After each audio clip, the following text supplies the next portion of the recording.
Assalamualaikum warahmatullahi wabarakatuh. Selamat siang semuanya. Jadi hari ini kita akan belajar mengenai mata kuliah pelatihan dan pengembangan SDM. Kami dari kelompok 2 akan membahas tentang pelatihan strategis, di mana mata kuliah ini diempu oleh Ibu Dr. Nova Mardiana, SEMM. Sebelum kita masuk ke dalam materi, izinkan saya memperkenalkan anggota kelompok 2. Yang pertama ada Delia Indriani. Lalu yang kedua ada Injira Adila Safira. Lalu ada Aisyah Rizka Ayundra. Dan yang terakhir ada Khairul Maulana. Adapun tujuan pembelajaran kita pada siang hari ini adalah yang pertama, mendiskusikan bagaimana strategi bisnis mempengaruhi jenis dan jumlah pelatihan di sebuah perusahaan. Yang kedua, menjelaskan tentang pelatihan strategis dan proses pengembangan. Lalu yang ketiga, mendiskusikan kekuatan dari fungsi pembelajaran tertanam dalam bisnis. Kita masuk pada bagian pendahuluan. Strategi bisnis merupakan rencana mengintegrasikan tujuan, kebijakan, dan tindakan perusahaan. Strategi bisnis membantu mengarahkan efektivitas perusahaan pada bagian produksi, keuangan, pemasaran, sumber daya manusia untuk mencapai tujuan tertentu. Strategi bisnis ini mempengaruhi bagaimana perusahaan menggunakan modal fisik, seperti pabrik, teknologi, peralatan. Lalu ada modal keuangan, seperti aset dan cadangan kas. Dan yang terakhir adalah modal manusia atau yang kita sebut dengan karyawan. Selanjutnya kita masuk dalam pembahasan yang pertama, yaitu pembelajaran sebagai fokus strategis.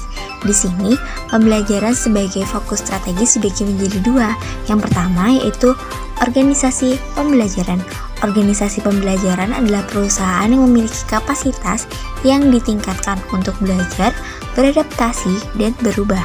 Dalam hal organisasi, pembelajaran karyawan diharuskan mencari, berbagi, dan menerapkan pengetahuan juga keterampilan baru untuk meningkatkan baik pribadi mereka dan kinerja organisasi. Yang kedua, yaitu implikasi pembelajaran terhadap pengembangan sumber daya manusia.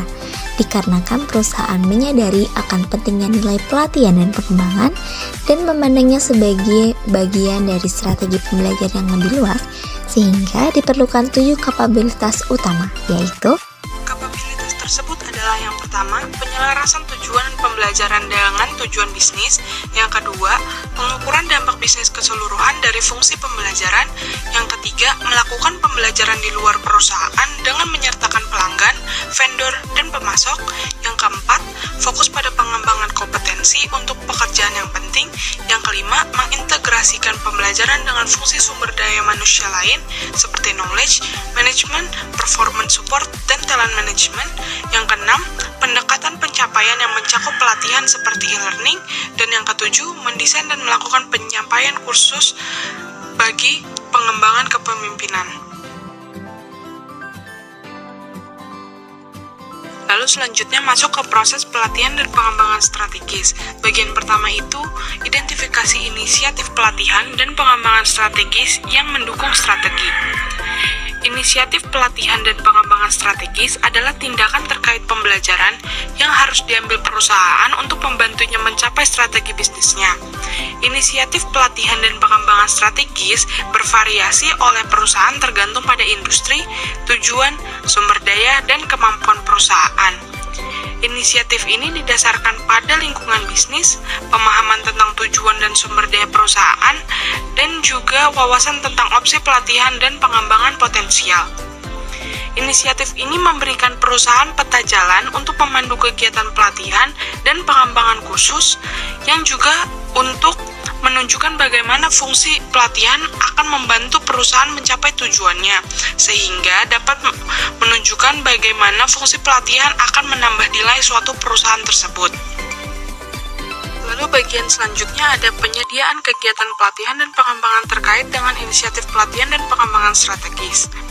Setelah perusahaan memilih inisiatif pelatihan dan pengembangan strategis yang terkait dengan strategi bisnisnya, perusahaan kemudian mengidentifikasi kegiatan pelatihan dan pengembangan khusus yang akan akan memungkinkan inisiatif ini tercapai.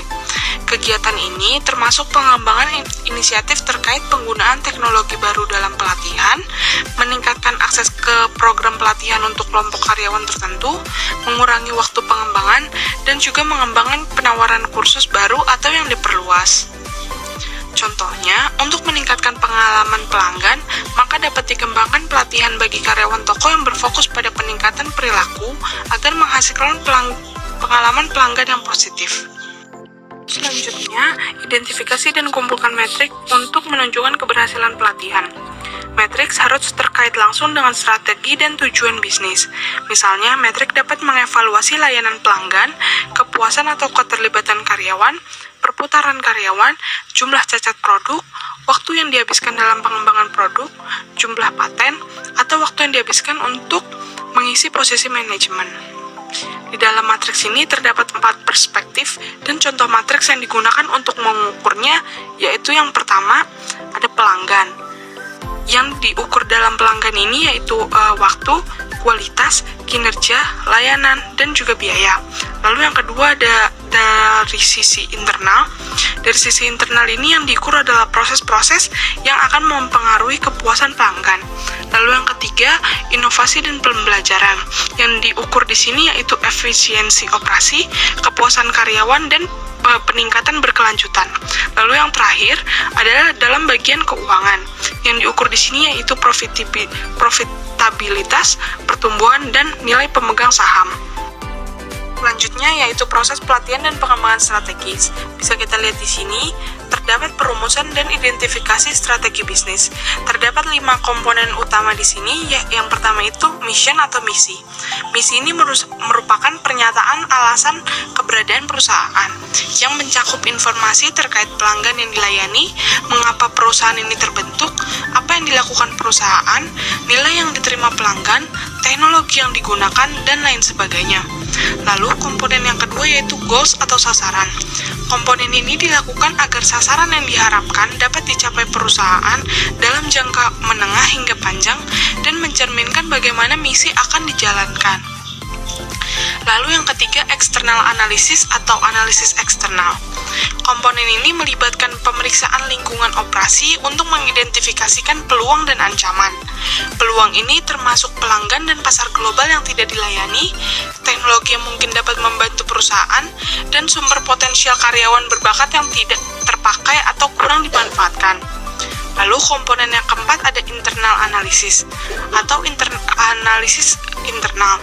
Komponen ini diupayakan agar mampu mengidentifikasi kekuatan dan kelemahan perusahaan yang biasanya difokuskan pada pemeriksaan kuantitas dan kualitas model keuangan, fisik, dan sumber daya manusia yang tersedia.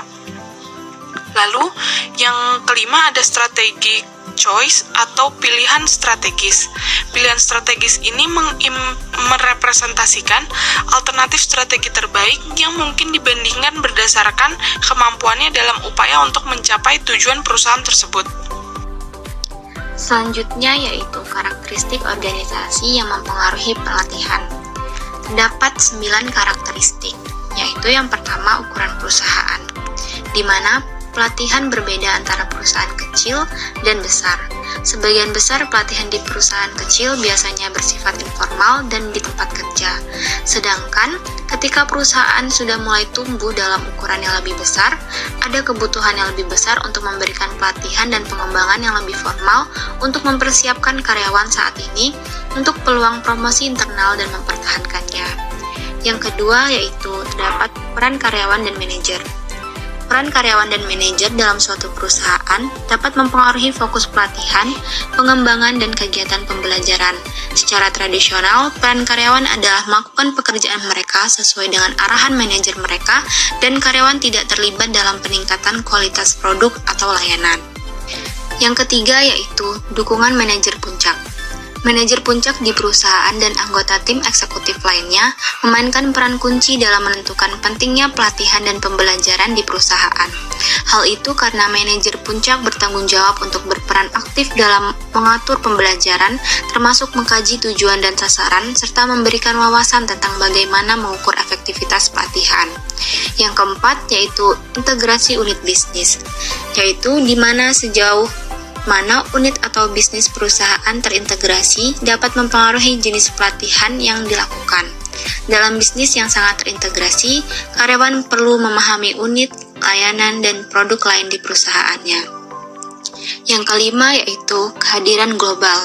Untuk perusahaan dengan operasi global, pelatihan digunakan untuk mempersiapkan karyawan untuk penugasan sementara atau jangka panjang di luar negeri.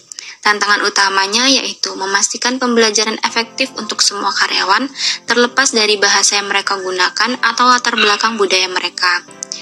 Keenam yaitu kondisi bisnis. Untuk perusahaan dalam lingkungan bisnis yang tidak stabil atau resesi yang dicirikan dengan merger, akuisisi, atau disinvestasi bisnis, pelatihan mungkin ditinggalkan, diserahkan kepada kebijaksanaan manajer, atau menjadi lebih bersifat jangka pendek. Yang ketujuh yaitu praktik HRM lainnya. Praktik HRM ini berkontribusi pada daya tarik, motivasi, dan retensi modal manusia yang dapat membantu perusahaan mendapatkan keunggulan kompetitif. Pelatihan bersama dengan seleksi, manajemen kinerja, dan kompensasi mempengaruhi daya tarik, motivasi, dan retensi modal manusia. Yang kedelapan yaitu perencanaan sumber daya manusia. Perencanaan sumber daya manusia mencakup identifikasi, analisis, peramalan, dan perencanaan perubahan yang diperlukan di bidang sumber daya manusia untuk membantu perusahaan memenuhi perubahan kondisi bisnis. Dan yang terakhir yaitu keterlibatan staf dalam pelatihan dan pengembangan. Jika manajer tidak terlibat dalam proses pelatihan, misalnya dalam menentukan kebutuhan pelatihan mungkin tidak terkait dengan kebutuhan bisnis. Manajer juga mungkin tidak berkomitmen untuk memastikan bahwa pelatihan itu efektif, misalnya memberikan umpan balik kepada peserta tentang pekerjaan. Akibatnya, dampak potensial pelatihan dalam membantu perusahaan mencapai tujuannya mungkin terbatas karena manajer mungkin merasa bahwa pelatihan adalah hal yang dipaksakan oleh departemen pelatihan daripada sarana untuk membantu mereka mencapai tujuan bisnis. Kebutuhan pelatihan dalam strategi yang berbeda. Strategi yang pertama yaitu strategi konsentrasi, di mana berfokus pada peningkatan pangsa pasar, pengurangan biaya, atau menciptakan dan mempertahankan ceruk pasar untuk produk dan layanan. Yang kedua, strategi pertumbuhan internal, berfokus pada pasar baru dan pengembangan produk, inovasi, dan usaha patungan. Yang ketiga, strategi pertumbuhan eksternal, yang menekankan mengakuisisi vendor dan pemasok atau pembeli bisnis yang akan memungkinkan perusahaan untuk memperluas ke pasar baru. Dan yang terakhir, strategi disinvestasi, yaitu menekankan likuidasi dan disinvestasi bisnis. Selanjutnya, model pengorganisasian Departemen Pelatihan dengan pelatihan terpusat.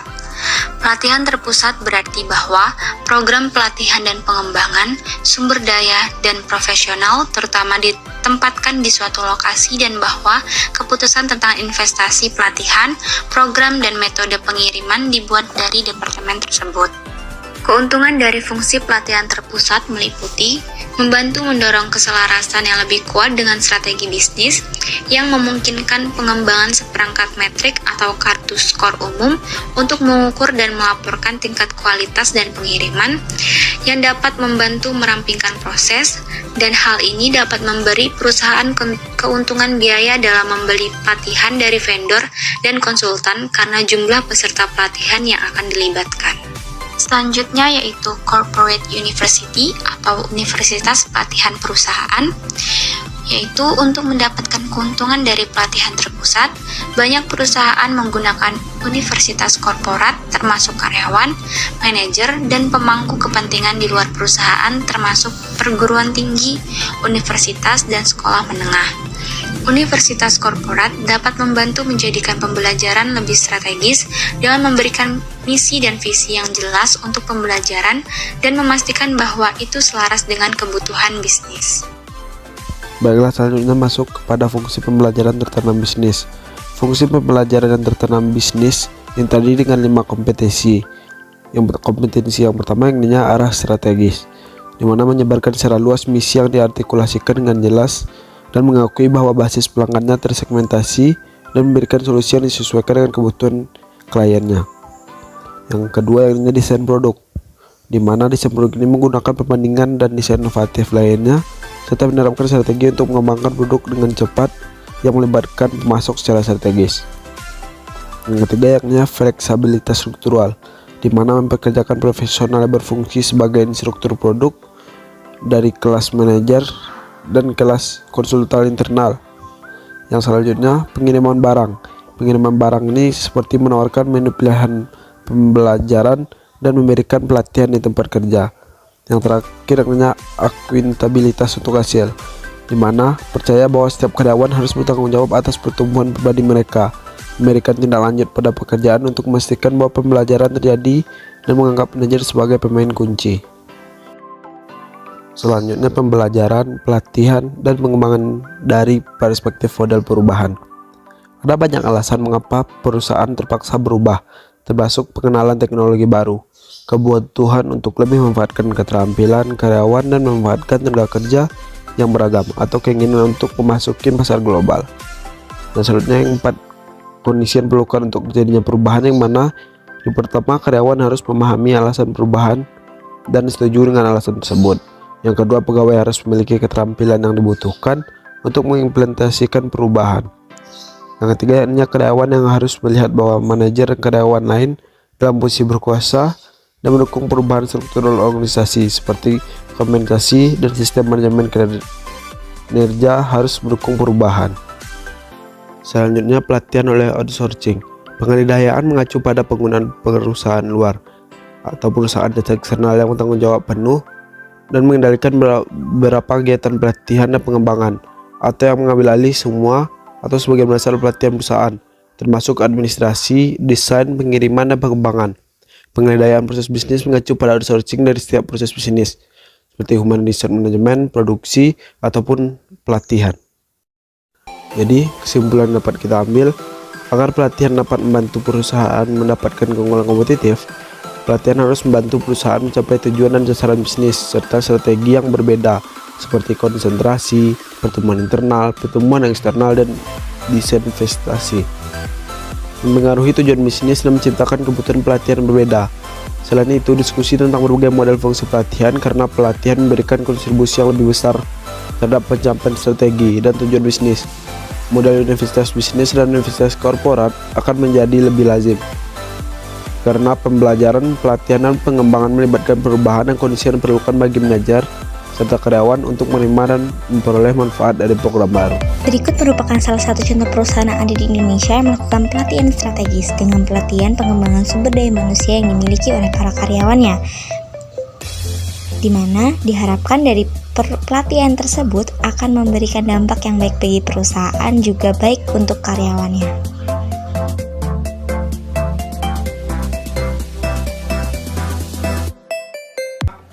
Teman-teman sekalian, dalam diri kita punya potensi besar, gitu ya. Kita punya sesuatu yang kemudian bisa membuat kita menjadi excellent di setiap aktivitas yang kita lakukan.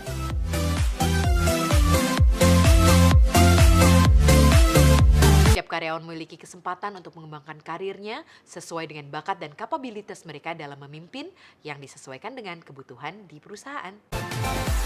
Nah, itu tadi merupakan penjelasan dari materi pelatihan strategis dari mata kuliah pelatihan dan pengembangan sumber daya manusia. Terima kasih atas perhatiannya. Bagi teman-teman yang ingin bertanya atau memberikan pendapat, kami persilakan. Kami akhiri. Wassalamualaikum warahmatullahi wabarakatuh.